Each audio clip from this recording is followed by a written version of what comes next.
What's cooking, everybody? Dave Altizer here with Chris from Hasselblad. Thanks for doing this. No problem. Chris, what do we have here in front of us? We got some new lenses from Hasselblad. We have indeed. So this week we've launched 3 new lenses for the X series.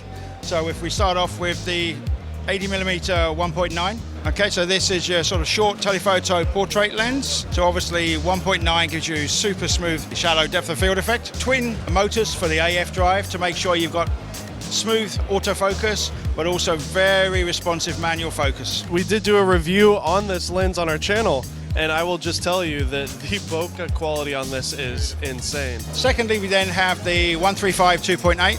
So again, this is a tele lens, so around 105mm equivalent, and also the dedicated 1.7 converter. So with this, basically we're up to 230mm, which is around 180mm full frame equivalent. Third lens is our 65mm 2.8. So again, this is a 50mm standard lens equivalent. This is a 50mm standard on the X1D. On the traditional medium format, an 80 would have been 50, right? With the 50 megapixel sensor, the 44x33, the 80mm would be around the sort of 63mm. So obviously this is slightly shorter to give you a sort of true 50mm standard.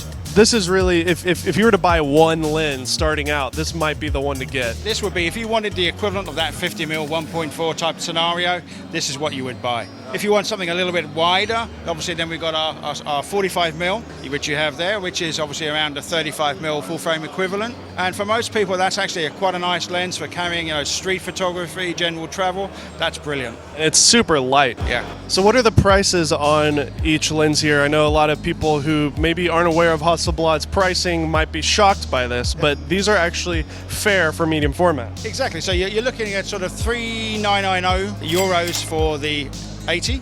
Which I was expecting this to be about 6,000, to be honest. Yeah, I mean, we tried to keep it as competitive as possible, but obviously a 1.9, it's a lot of glass in there. It's a high quality optic there. The 135 with the converter, it's pretty much the same price, 3,990. You can buy the lens on its own, and that's about 3,400. So your choice whether you want the full or just the same.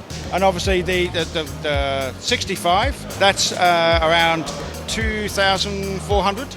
So, again, we tried to keep the price competitive for this lens. That's a good price for a nifty 50 if you want to. Exactly. So basically from your whole lens lineup now is very vast. Yeah, so we've got 8 lenses in the lineup now in terms of dedicated XCD lenses, and that ranges from the 21 all the way up to the 230mm with the 135 and the converter. We had a conversation with a professional Hasselblad portrait photographer in Nashville, and he was blown away with this. He's used to using an old 1988 Hasselblad, and just having autofocus alone was brilliant because he's used to shooting at f11 all the time. Okay. So anyways, thanks a lot, Chris, for your time here. Thank you very much indeed. Thank you. Hopefully we'll get some of these in to do our own review, but for now, great lineup. Thanks a lot, Chris. Thank you. See ya.